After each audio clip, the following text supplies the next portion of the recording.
நாள் செய்திக்கு நன்மையும் பிரியமும் என்ற ஒரு தலைப்பிலே நம்ம பார்க்க போகிறோம். போன புதன்கிழமை தீத்து 3ஆம் அதிகாரத்திலிருந்து ஒரு சில காரியங்களை வேத ஆராய்ச்சி கூட்டத்தில் பகிர்ந்து கொண்டேன்.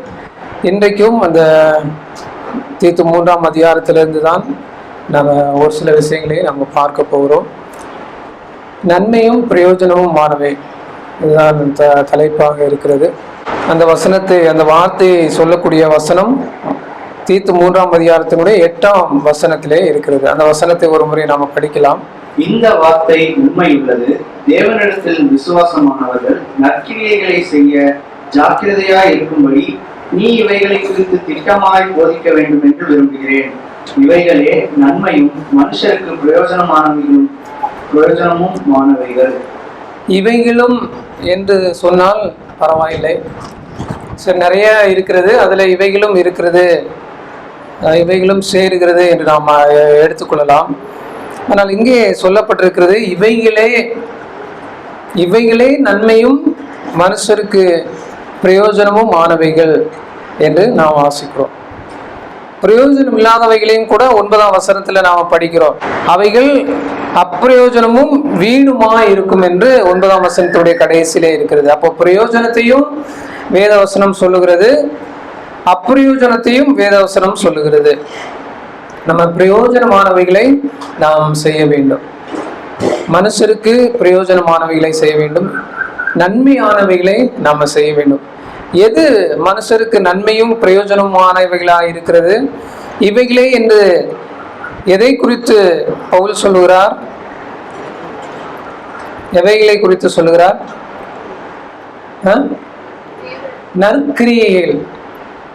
நற்கிரியைகள் அவைகளை குறித்து தான் சொல்லுகிறார். நற்கிரியைகள் செய்யுங்கள், அவைகள் நன்மையும் மனுஷருக்கு பிரயோஜனமும் ஆனவைகள். கர்த்தராகிய இயேசு கிறிஸ்து இந்த உலகத்திலே இருந்த பொழுது அவர் நன்மை செய்கிறவராக சுற்றி திரிந்தார் என்ற வேதத்திலே நாம் வாசிக்கிறோம். யாருக்கு என்ன உதவி தேவையோ அதை அவர் செய்தார். தீமை ஒருவருக்கும் செய்ததில்லை. அவருடைய செயலோ அல்லது அவருடைய பேச்சோ யாருக்கும் தீமையை கொண்டு வரவில்லை. அவருடைய பிள்ளைகள் நாம் அவரை போல நாம் வாழ வேண்டும். நம்மை சுற்றி இருக்கிறவர்களுக்கு, குடும்பத்திற்கு, சபைக்கு, இந்த சமூகத்திற்கு நம்மால் இயன்ற நன்மைகளை நாம் செய்ய வேண்டும். அவைகள் மனுஷருக்கு பிரயோஜனமானவைகளாக இருக்கிறது என்பதை நாம் பார்க்கிறோம். இந்த நற்கிரியைகளை குறித்து இந்த தீத்து 3ஆம் அதிகாரத்திலும் மற்ற 2ஆம் அதிகாரத்திலும் உள்ள காரியங்களை இந்த நாளிலே நாம் பார்க்கலாம். நம்ம கீழிருந்து ஒவ்வொன்றாக ஒவ்வொரு வார்த்தைகளாக நம்ம போகலாம். 3ஆம் அதிகாரத்தினுடைய 14ஆம் வசனத்தை படியுங்கள். நம்முடையவர்களும் கனியற்றவர்களாய் இராதபடி குறைவுகளை நீக்குகிறதற்கு ஏதுவாக நற்கிரியைகளை செய்ய பழகட்டும். நற்கிரியைகளை செய்ய பழகட்டும், இதுதான் முதல் வாக்கியமாக இருக்கிறது, முதல் குறிப்பாக இருக்கிறது. நற்கிரிகளே நன்மையும் மனுஷருக்கு பிரயோஜனமானவர்களுமாக இருக்கிறது என்று சொல்லி நாம் வாசித்தோம். இந்த நற்கிரிகளை செய்வதற்கு நாம் பழக வேண்டும் என்று வேதவசனம் சொல்லுகிறது. எந்த ஒரு காரியத்திற்குமே ஒரு பழகுதல், ஒரு கற்றல், ஒரு காலம் இருக்கிறது. நான் போன ஞாயிற்றுக்கிழமை பல்லாவரம் சபைக்கு ஒரு ஹவுஸ் வார்மிங்க்கு போயிருந்தேன், சபையில் உள்ள ஒரு விசுவாசியனுடைய வீட்டுக்கு. அப்போது ஒரு வாலிப சகோதரி இடத்துல பேசின பொழுது என்ன செய்கிறீங்க அப்படின்னு கேட்ட பொழுது அவர் நாங்கள் இப்போ லேர்னிங் பீரியடில் இருக்கிறேன் என்று சொல்லி சொன்னார். ஐடி துறையில் இப்பொழுது லேர்னிங் பீரியடில் காலகட்டத்திலே இருக்கிறதாக சொல்கிறார். ஒரு சில மாதங்கள் அவர்களுக்கு கற்றுக் கொடுக்கப்படுகிறது, எப்படி வேலை செய்ய வேண்டும், எப்படி நடந்து கொள்ள வேண்டும் என்று கற்றுக் கொடுக்கப்படுகிறது. எல்லாருக்குமே இது அவசியமாக இருக்கிறது. குழந்தைகளுக்கு பள்ளிக்கு போகும் பொழுது அவங்களுக்கு கற்றுக் கொடுக்குறாங்க, ஆசிரியர்கள் இருக்கிறார்கள். எப்படி போடணும், எப்படி போடணும் என்று அவர்களுக்கு கற்றுக் கொடுக்கிறார்கள். காவல் துறைக்கு பாருங்க, எடுத்த எடுப்பிலே காவல்துறையில போய் சேர முடியாது. அவங்களுக்கு ஒரு ஒரு பயிற்சி காலம் இருக்கிறது. ஒரு இராணுவத்துறையை பாருங்கள், கடுமையான ஒரு பயிற்சி இருக்கிறது. நற்கிரியைகளை செய்வதற்கும் நாம் படிக்க வேண்டும், செய்ய பழகட்டும் என்று நம்ம வாசிக்கிறோம். பழக்கம் இல்லைன்னா எதையுமே ஒரு ஆடையை கூட போட முடியாது. தாவீது யுத்தத்துக்காக போகிறதுக்கு அவருக்கு ஒரு அந்த யுத்தத்துக்கான ஆடைகள் கொடுக்கப்படுகிறது. அப்ப அவருக்கு போட்டு பழக்கம் இல்லாதனால அவர் சொல்றாருல, எனக்கு இது பழக்கம் இல்லை அப்படின்னு சொல்றாரு.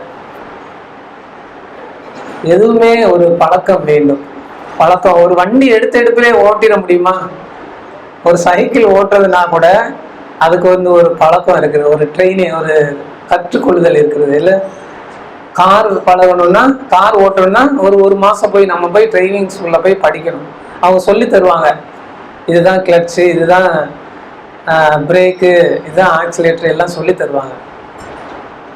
எல்லாவற்றுக்குமே ஒரு பயிற்சி காலம் இருக்கிறது. அதை போல இந்த பவுல் தீத்துவினிடத்தில் ஆலோசனை சொல்லுகிறார், நம்முடையவர்களும் நற்கிரிகளை செய்ய பழகட்டும், அவர்களும் படிக்கட்டும் என்று சொல்லுகிறதை நாம் பார்ப்போம். மருத்துவம் பெருசை படிக்கிறார், 4 வருஷம் படிப்பு, இன்னொரு வருஷம் இன்டர்ன்ஷிப் பண்ணிட்டு அதுக்கப்புறம் தான் போய் பேஷண்ட்ட போய் சிகிச்சை அளிக்க முடியும். நான் மருத்துவம் எனக்கு சீட்டு கிடைச்சிருச்சு அப்படின்னு ஒரு கிளினிக் வச்சிட முடியுமா? முடியாது இல்லை? கடுமையான ஒரு பயிற்சி. அதெல்லாம் சில முக்கியமான காரியங்கள் கடுமையான பயிற்சி இருக்கிறது. நற்கிரிகளை செய்வதற்கு நாம் பழக வேண்டும் என்று தீத்துவுக்கு ஆலோசனை சொல்லுகிறதை நாம் பார்ப்போம். நற்கிரிகளை செய்ய நாம் பழக வேண்டும். இது எப்படி பழகணும்? யார்கிட்ட இருந்து பழக முடியும்?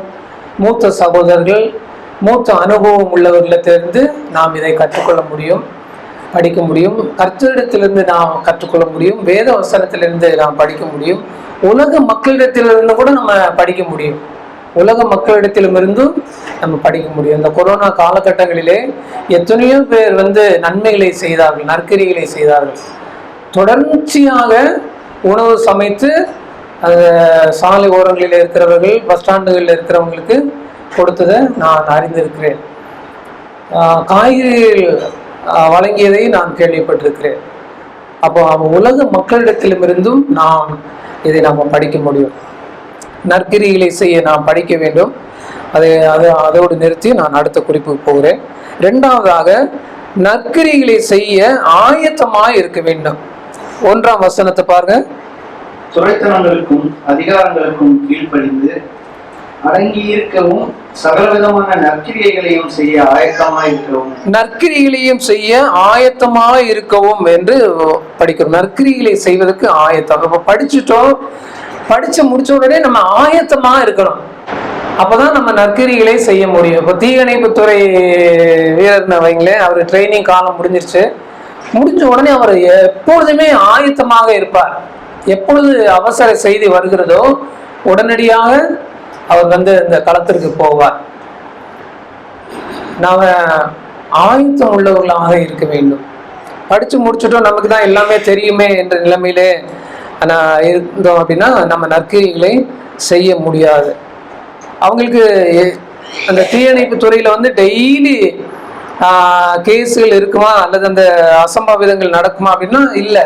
ஆனா எவன் ரெடியாக எப்பொழுதுமே அவர்கள் ஆயத்தமாக இருக்கும். திடீரென்று ஒரு அழைப்பு வரும், உடனடியாக அவங்க போகணும். இல்லை நான் இன்னும் அதற்கான உடையை போடலை, வண்டியில தண்ணி இல்லை, வண்டி எடுத்துட்டு போறதுக்கு டீசல் இல்லை அப்படின்லாம் அவங்க சொல்ல முடியாது. அழைப்பு மணி வந்த உடனே அவங்க வண்டி எடுத்துட்டு பறந்துருவாங்க, குறிப்பிட்ட இடத்துக்கு போவாங்க. ஆயத்தமாக இருக்க வேண்டியது அவசியம். இப்போ உதாரணத்துக்கு தொற்கால் என்ற ஒரு பெண்ணை குறித்து நம்ம வாசிக்கிறோம் அப்போஸ்தலர் நடபடிகள்ல. அவங்க ஒரு சிசி ஆண்டவருடைய ஒரு ஆண்டவரை பின்பற்றக்கூடிய ஒரு பெண்ணாக இருந்திருக்கிறார். அவரும் அநேக நற்கிரிகளை தர்மங்களை செய்ததாக நம்ம வேதத்திலே நம்ம வாசிக்கிறோம். அவங்க செஞ்ச நற்கிரியை என்ன? தொற்காலனுடைய நற்கிரியை ட்ரெஸ் யாருக்கு செஞ்சு கொடுத்தாங்க? விதவை பெண்களுக்கு அந்த அம்மா அங்கிகளை தைத்து கொடுத்ததாக நம்ம வாசிக்கிறோம். ஏன்னா அந்த பகுதி படிக்கலாம். அப்போஸ்தலர் நடபடிகள் 9ஆம் அதிகாரத்தினுடைய 39ஆம் வசனம். பேதுரு எழுந்து அவர்களுடனே கூட போனான். அவன் போய் சேர்ந்த பொழுது அவர்கள் அவனை மேல் வீட்டுக்கு அழைத்து கொண்டு போனார்கள். அப்பொழுது விதவைகள் எல்லாரும் அழுது தொற்கால் தங்களுடனே கூட இயற்கை செய்திருந்த அங்கிகளையும் வஸ்திரங்களையும் காண்பித்து அவனை சூழ்ந்து நின்றார்கள். இந்த தொற்கால் எப்படியோ நற்கிரிகளை செய்ய வேண்டும் என்று கற்றுக்கொண்டிருக்கிறார்கள். ஆண்டவருடைய பிள்ளைகளிடத்திலிருந்து கற்றுக்கொண்டிருக்கிறார், சபையினிடத்திலிருந்து கற்றுக்கொண்டிருப்பார். அப்ப யோசிப்பாங்க, நாம என்ன நற்கிரியை செய்ய முடியும், நம்மள்ட்ட என்ன இருக்கிறது, இருக்கிறதையே நம்ம செய்வோம், இருக்கிறதையே நம்ம மக்களுக்கு பயன்படுத்துவோம் என்று அவரிடத்துல இருந்தது. அல்ல, அவருக்கு தெரிந்தது தையல் கலை, தையல் இயந்திரம் இருந்திருக்கிறது என்று நம்ம எடுத்துக்கொள்ளலாம். அதெல்லாம் நமக்கு இல்லை. இன்றைக்கு இருக்கிற இயந்திரம் அப்படி அன்னைக்கு இருந்துச்சா அப்படின்லாம் நமக்கு தெரியாது, இருந்துச்சோ இல்லையோ தெரியல. ஆனா அவங்களுக்கு தையல் தெரிந்திருக்கிறது. அதையே மூலதனமாக வைத்து அவர்கள் அங்கிகளையும் வஸ்திரங்களையும் செய்து கொடுத்தார் என்று நம்ம வேதத்திலே வாசிக்கிறோம். அந்த விதவைகளுக்கு கொடுத்திருக்கிறார் இந்த தொற்கால். அப்போ கற்றுக்கொண்டாச்சு, நற்கிரியில் செய்ய வேண்டும் என்று கற்றுக்கொண்டு விட்டார். இதை செய்வதற்கு ஆயத்தம்.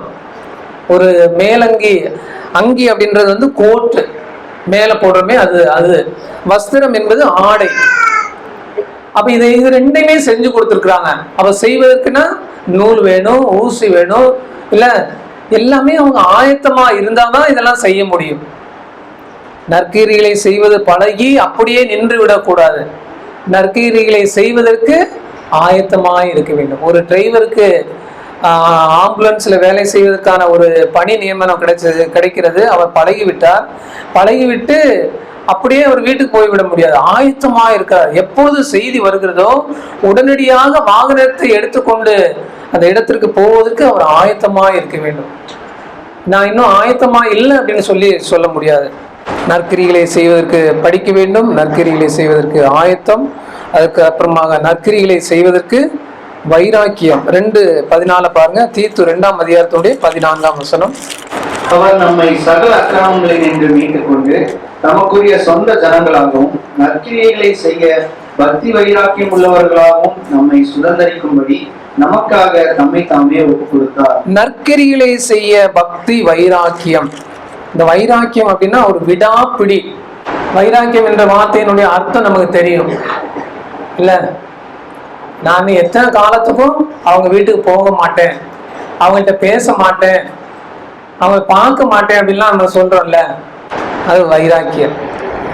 பக்தி வைராக்கியம். நற்கிரிகளை செய்வதற்கும் நாம வைராக்கியம் உள்ளவர்களாக நாம் இருக்க வேண்டும். சரி, கிடைச்சா செய்வோம், கிடைக்கலன்னா வேண்டாம், அந்த மனநிலை இல்லாமல் வைராக்கியம் உள்ளவர்களாக நாம இருக்கோம். நற்கிரிகளை செய்தே ஆக வேண்டும் என்ற ஒரு வைராக்கியம்.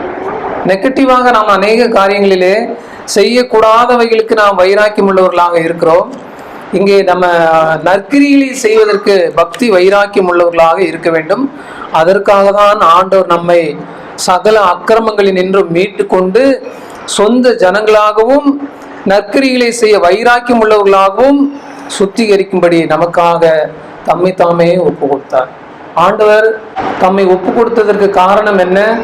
நம்மை சகல எல்லா விதமான அக்கிரமங்களிலிருந்து மீட்டு நற்கிரிகளை செய்வதற்காக அதற்காக அவர் தம்மை ஒப்பு கொடுத்தார். பாருங்க, ஆண்டவர் நம்ம மேல நம்பிக்கை வச்சு இவ்வளோ பெரிய ஒரு வேலையை ஆண்டவர் செய்து முடித்திருக்கிறார். நம்ம அக்கிரமக்காரர்கள், நம்முடைய மூக்கிரியைகள் வேதத்திலே அநேக இடங்களிலே நம்ம படிக்கிறோம். துன்மார்க்கமான செயல்களை செய்யக்கூடியவர்கள். ஆனால் நம்மேலே நம்பிக்கை வைக்கிறார். நாம் இவனுக்காக உயிர் கொடுப்பேன் என்றால், இவனை பாவத்திலிருந்து நான் மீட்டுக் கொள்வேன் என்றால், இவன் நிச்சயமாக நற்கிரிகளை செய்வான், இவனுடைய குடும்பத்திற்கு நல்லது செய்வான், இந்த சமூகத்திற்கு நல்லது செய்வான், இந்த சபைக்கு நல்லது செய்வான் என்ற ஒரு எண்ணம் நம்மேல வைத்துதான் நம்முடைய அக்கிரமங்கள் எல்லாம் ஆண்டவர் மன்னித்து இருக்கிறார். அப்ப அந்த வைராக்கியம் நமக்கு வேணும்.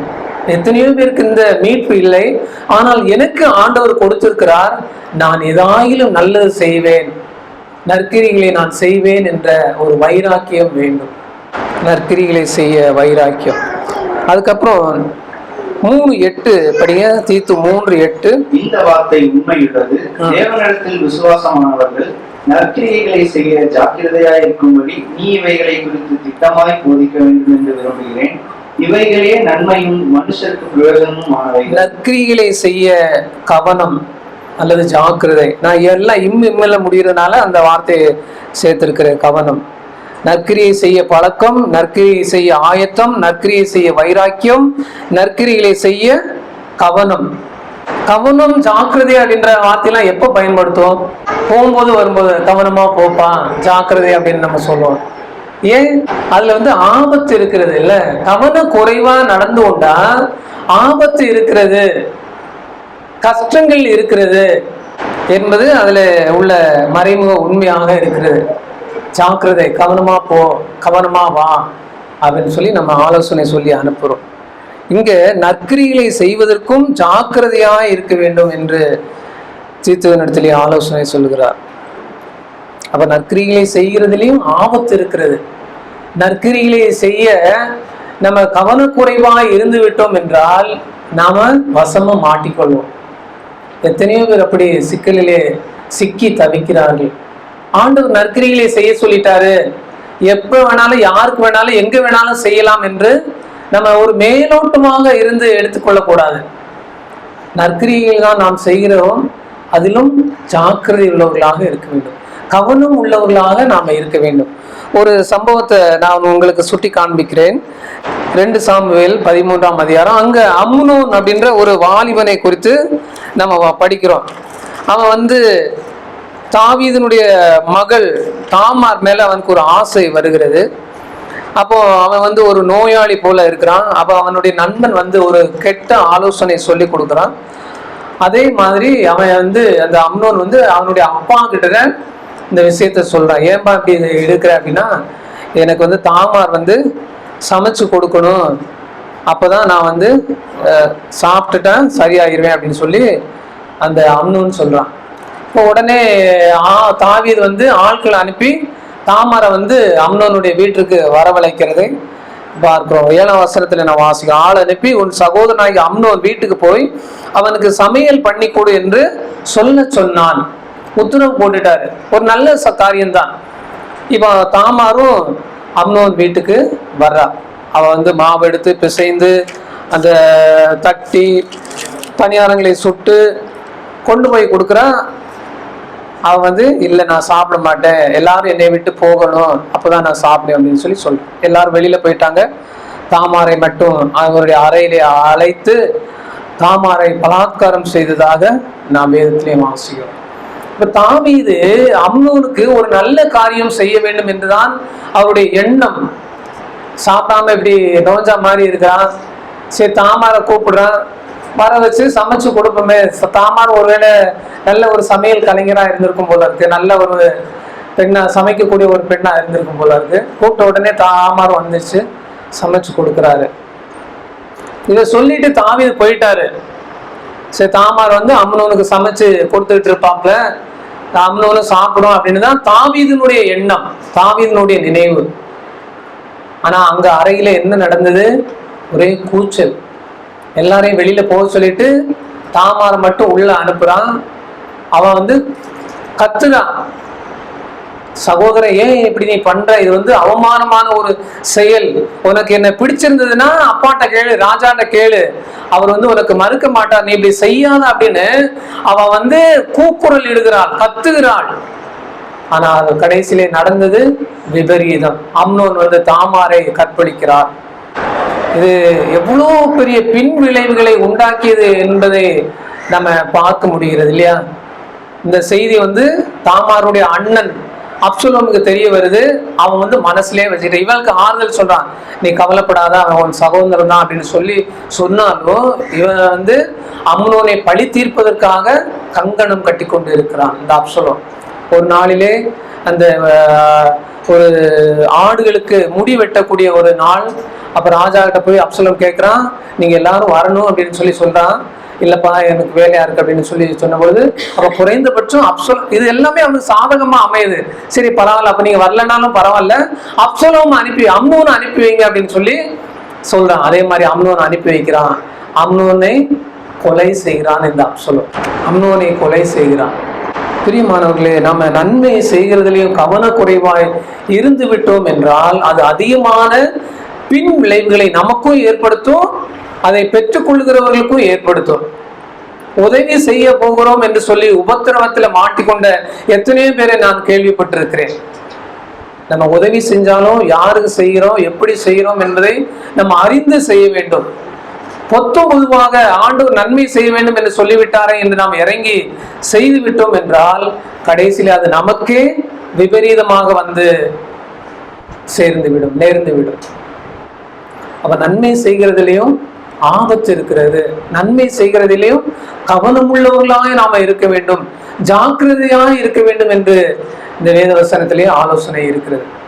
அதற்கு ஒரு உதாரணத்தை நம்ம படித்தோம். நற்செயல்களை தவறுதலாய் மிஸ்யூஸ் பண்ணுகிறவங்களும் இந்த காலத்திலே இருக்கிறார்கள். நற்செயல்களை செய்கிறவர்களை மிஸ்யூஸ் பண்ணக்கூடியவர்கள் நாட்களிலே இருக்கிறார்கள்.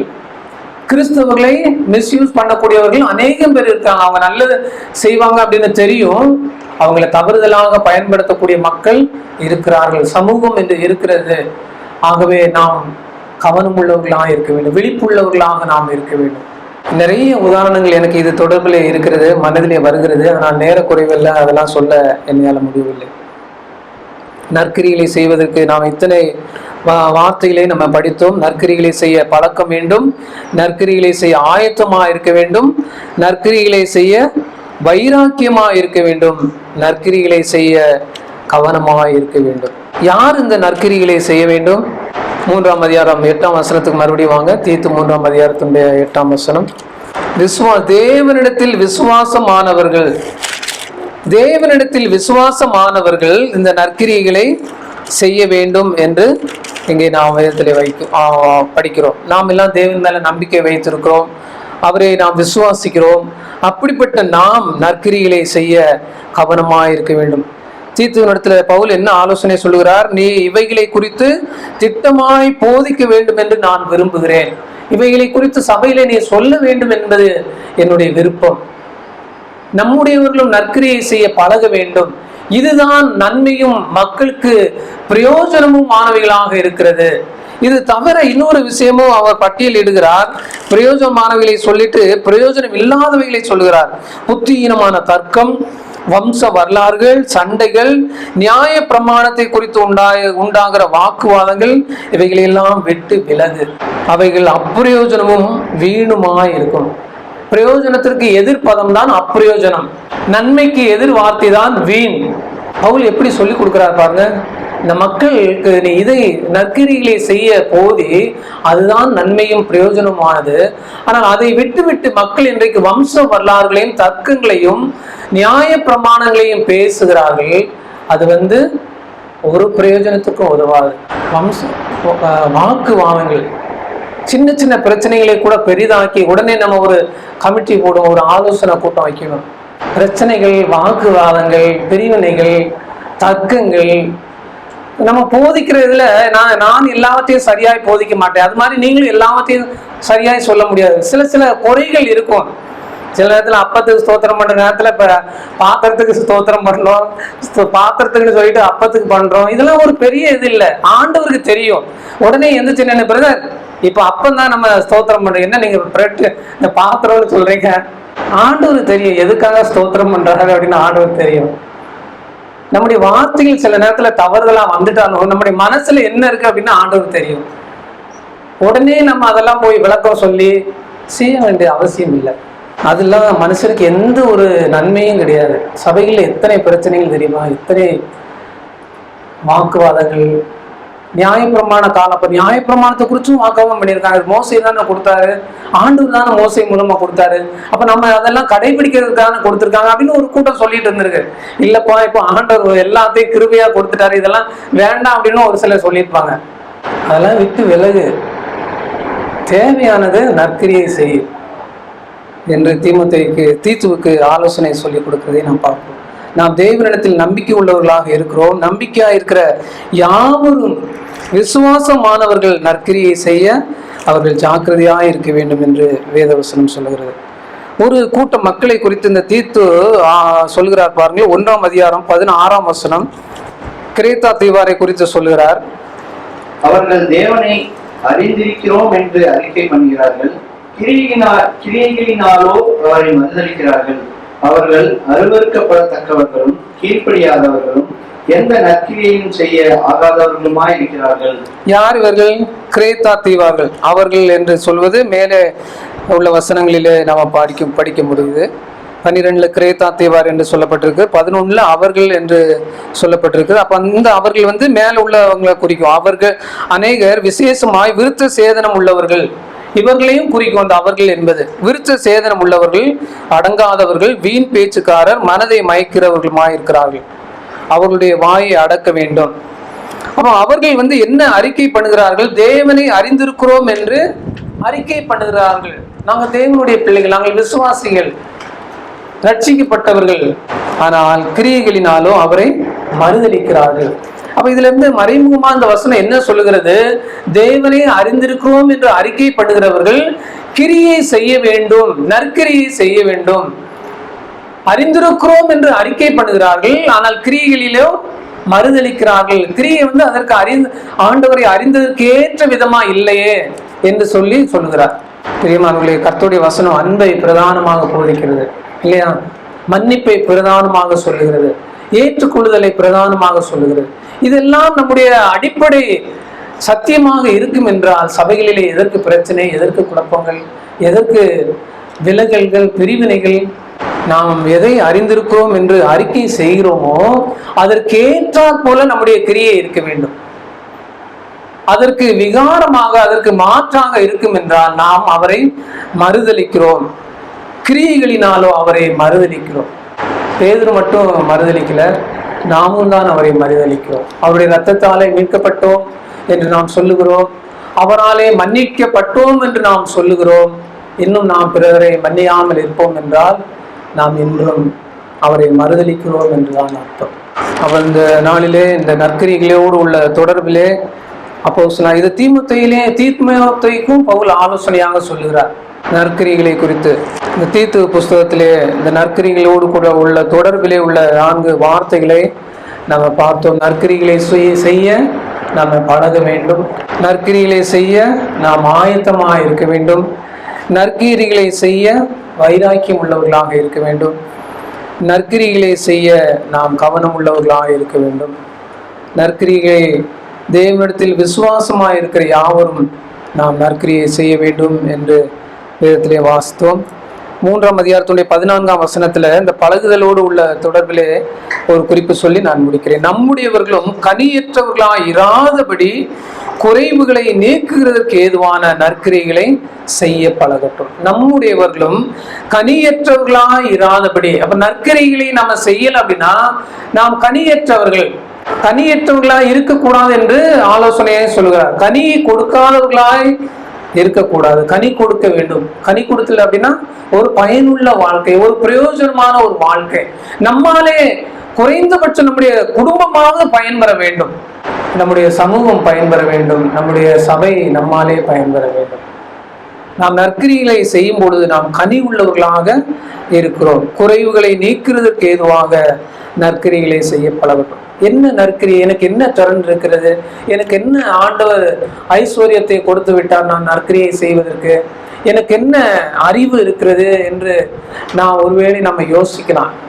நான் இந்த நிலைமையில நான் என்ன நற்கிரியை செய்ய வேண்டும், செய்ய முடியும், என்னிடத்துல எதுவுமே இல்லையே என்று ஒருவேளை நீங்க யோசிக்கலாம். ஆழ்ந்து யோசியுங்கள். ஆண்டவர் உங்களுக்கும் நற்கிரியை செய்வதற்கான ஒரு சோர்ஸ ஆண்டவர் கொடுத்திருப்பார். யாருக்குமே ஒரு திறனும் ஒரு வரனும் இல்லாமல் ஆண்டவர் ரட்சிக்கவில்லை. ஒவ்வொருவருக்கும் குறைந்தபட்சம், நான் சொல்றேன், குறைந்தபட்சம் ஒன்றுக்கு மேற்பட்ட வரன்களை கொடுத்திருக்கிறார், தாளந்துகளை கொடுத்திருக்கிறார், நற்பண்புகளை கொடுத்திருக்கிறார்.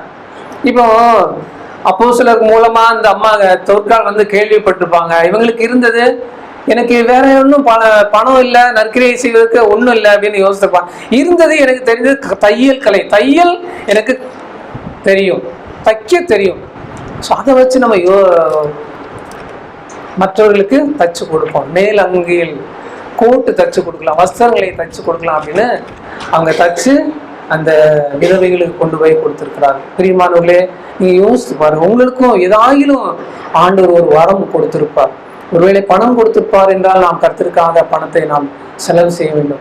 ஞானத்தை கொடுத்திருப்பார் என்றால் நாம் அவருக்காக நாம் செலவு செய்ய முடியும். எல்லாவற்றையும் எல்லாருக்கும் கொடுத்திருப்பார் என்று நான் சொல்லவில்லை. குறைந்தபட்சம் ஒன்றாவது ஒவ்வொருத்தருக்கும் கொடுத்திருப்பார் என்று தான் நான் சொல்கிறேன். அந்த கொடுத்திருக்கிறதை நாம் இந்த சமூகத்திற்கும் சபைக்கும் நம்முடைய குடும்பத்திற்கும் நாம் அதை பயன்படுத்த வேண்டும். நற்கிரியை நாம் செய்ய வேண்டும். தோற்கால் இறந்த பொழுது அவரை சுற்றிலுமாக அநேக விதவைகள். நாம் இறந்துருவோம், ஒரு நாளிலே நிச்சயமாக நாம் இறந்து போய்விடுவோம். அன்றைக்கு பாருங்கள், போன வாரத்திலே ஒரு பெரிய ஒரு ஊழியக்காரர் இறந்து போய்விட்டார்.